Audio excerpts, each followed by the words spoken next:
வணக்கம். சனி பயிற்சி பலன்கள் மிதுன ராசி 2025 ஆண்டு. மிதுன ராசிக்கு 8ஆம் இடத்துக்கும் 9ஆம் இடத்துக்கும் உரிய அட்டமாதிபதியாகவும் பாக்கியாதிபதியாகவும் வரக்கூடிய சனி பகவான் மிதுன ராசிக்கு 9ஆம் இடத்தில் ஆட்சி நிலைமையில் இருந்து 10ஆம் இடத்திற்கு பெயர்கிறார். 29ஆம் திகதி மார்ச் மாதம் 2025 ஆண்டில் 9ஆம் வீட்டில் இருந்து 10ஆம் வீட்டுக்கு பேச்சு அடைகிறார். ராசிக்கு 10ஆம் இடத்துல சனி சூரியன் இடத்துல சனி பகவான், சூரியன், சுக்கிரன், புதன், ராகு ஆகிய ஐந்து கிரகங்களுடன் ஒரு 5 கிரக சேர்க்கை ஏற்படுகிறது. சந்திரனையும் அதுக்கு சேர்த்து கொண்டால் 6 கிரக சேர்க்கை ராசிக்கு 10ஆம் இடத்திலே ஏற்படுகிறது. முழுமையான பாவக்கிரகமான சனி பகவான் முழுமையான சுபக்கிரகமான குரு பகவானுடைய வீட்டில் இருப்பதாலும் 10ஆம் இடமான கேந்திரத்தில் 10ஆம் இடத்தை நாங்கள் கேந்திர என்று சொல்லுவோம். கேந்திர ஸ்தானத்தில் பாவக்கிரகமான சனி பகவான் இருப்பதால் ஆதிபத்திய காரத்துவ விடயங்களில் 9ஆம் இடத்தில் இருந்ததை விட நல்ல பலன்களை எதிர்பார்க்கலாம். மிதுன ராசிக்காரர்களிருந்து தொழில் விருத்தி அடையும். தொழிலில் மாற்றங்கள் ஏற்படும்.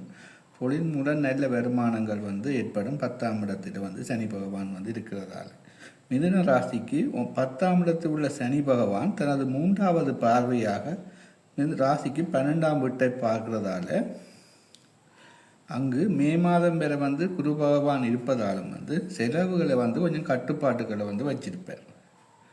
மற்றது வெளிநாட்டு பயணங்களில் தடைகள் தாமதங்கள் இருக்கும். தொழில் விருத்தி அடைவதால் மிதுன ராசிக்காரர்களுக்கு சரியான நித்திரை குறைவாக இருக்கிற போன்ற நிலைமைகள் இருக்கும். சனி பகவான் தனது 7வது பார்வையாக ராசிக்கு 4ஆம் இடத்தை பார்க்கிறார். 4ஆம் இடத்தை மே மாதம் வரை கேது இருக்குது. 4ஆம் இடத்துல மே மாதம் கேது இருக்குது. கேது 4ஆம் இடத்துலேருந்து 3ஆம் மே மாதத்துக்கு பிறகு 4ஆம் இடத்துலேருந்து 3ஆம் இடத்துக்கு பேச்சு அடைகிறார்.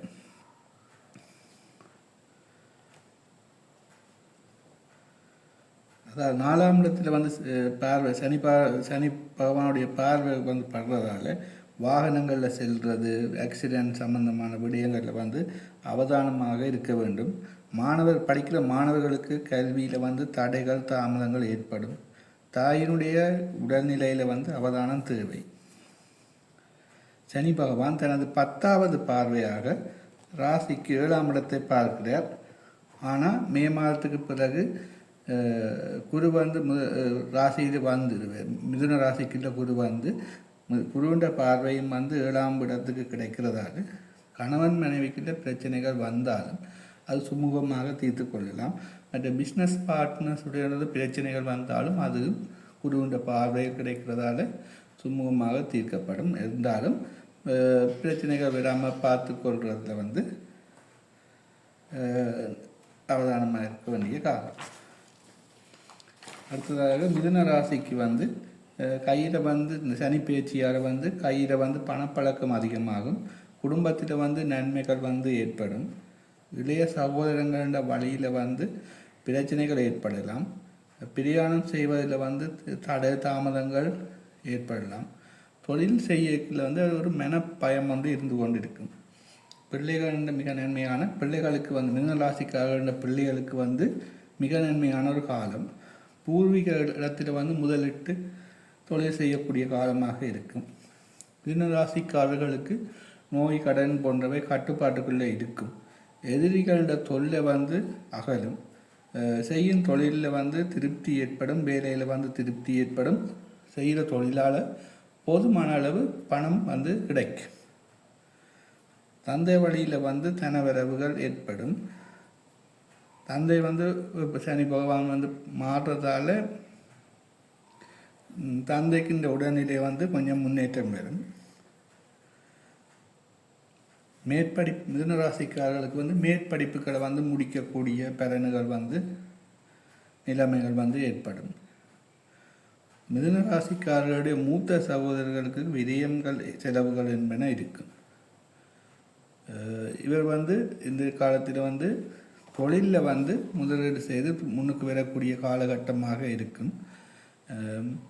10ஆம் வீட்டில் ஒரு பாவி இருக்கணும் என்று சொல்கிறது. அது சனி பகவான் வந்து ஒரு பாவ கிரகம்ன்றதால் அவர் வந்து 10ஆம் இடத்தில் வந்து இருக்கிறது வந்து ஒரு நல்ல நிலைமையாக இருக்கும்.